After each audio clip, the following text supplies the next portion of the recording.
कांग्रेस में घमासान मचा हुआ है। कांग्रेस में घमासान के बीच पूर्व सांसद संदीप दीक्षित का भी बयान सामने आया है। संदीप दीक्षित ने आनंद शर्मा के बयान का समर्थन किया है। हालांकि ये भी कहा कि अगर किसी सांप्रदायिक दल में बदलाव आया है तो उसका स्वागत करना चाहिए।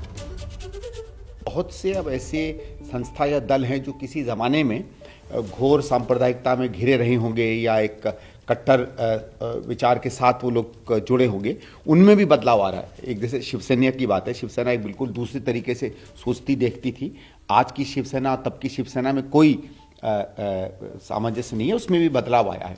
तो अगर हम लोगों के साथ कई ऐसी ताकतें जोड़ना चाहती हैं जिनका भूतकाल एक मामले में अच्छा नहीं रहा लेकिन वो बदलाव कर रही हैं, तो दूसरी बात है, तो फिर उसको हमें स्वागत करना चाहिए। क्योंकि एक राजनीतिक पार्टी का ये भी कर्तव्य होता है कि ज़्यादा से ज़्यादा लोगों को, संगठनों को, संस्थानों को अपनी विचारधारा में तब्दील करें। तो कांग्रेस में ज़बरदस्त कलह मची हुई है। G23 एक ग्रुप है, वो अलग राग अलाप रहा है, जबकि कांग्रेस के बाकी नेता अलग राग अलाप रहे हैं। इसी मसले पर बातचीत करने के लिए हमारे साथ दिल्ली से आशीष कुमार सिंह और कोलकाता से मनोज्ञा लोईवाल जुड़ गए हैं।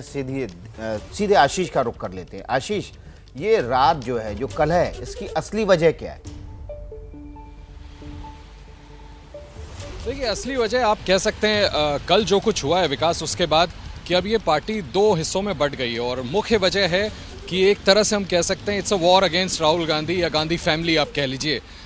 ये जो क्रक्स है, जो वजह है, ये यही है। इसी वजह से आप देखें किसी भी राजनीतिक पार्टी में अगर इस तरह के कोई कंट्रोवर्शियल फैसले होते भी हैं और अगर पार्टी विभाजित ना हो तो आपस में मिल बैठ करके विकास अक्सर फैसले हो जाया करते हैं।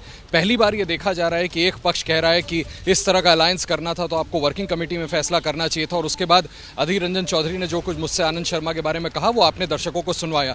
तो मैं आपके सवाल का जवाब यही दे सकता हूँ विकास कि ये पार्टी में जो फूट पड़ गई, अब एक कांग्रेस नहीं रही। अब साफ साफ जैसा आप कह रहे थे कि एक G23 है और एक गांधी परिवार की कांग्रेस है, इन दोनों के बीच का डिवाइड है जो इसका मुख्य रीजन है, इसकी मुख्य वजह है। जी, मनोज्ञा का रुख कर लेते हैं। मनोज्ञा, बंगाल की सियासत में इस झगड़े का क्या असर पड़ेगा? देखिए, राग कई होते हैं लेकिन ये फिलहाल बहुत ही बेसुरा राग है जो कांग्रेस अलाप रही है। और क्योंकि ये पब्लिक में अलाप रही है इसलिए सब सुन रहे हैं। इस अलाप का क्या अंदाज होगा ये बड़ा दिलचस्प होगा। ISF के साथ जैसे ही अब्बास सिद्दीकी मंच पर आए थे जिस दिन ब्रिगेड थी रविवार को, उस दिन एकदम से चुप हो गए थे। अपनी स्पीच देने से मना कर दिया था अधीर रंजन चौधरी ने, और फिर विमान बासु के समझाने के बाद उन्होंने बोलना शुरू किया था। मतभेद ऐसा नहीं है कि सिर्फ कांग्रेस में है, लेकिन मतभेद ISF, CPIM और कांग्रेस में भी हैं। तो जो पूरा मंच एक साथ नजर आ रहा था उसमें भले ही मिठास की तस्वीरें हों और उसके साथ सबके चेहरे पर हंसी हो, लेकिन पर्दे के पीछे खटास भी है और उसके साथ साथ चटकारे लेने वाले लोग भी हैं जो फिलहाल इसे चाट के अंदाज में ले लीजिए या फिर एक ऐसा मसाला जिसका किसी को नहीं पता कि सीट बंटवारा कब तक होगा, जबकि अनाउंसमेंट बाकी पार्टियां अगले 2 दिन में कर देंगी। जी मनोज्ञा, अपडेट देने के लिए बहुत बहुत शुक्रिया। आशीष, आपका भी बहुत बहुत शुक्रिया। न पाबंदी हो न कोई हद हो तो बस खुद बनाई सरहद हो।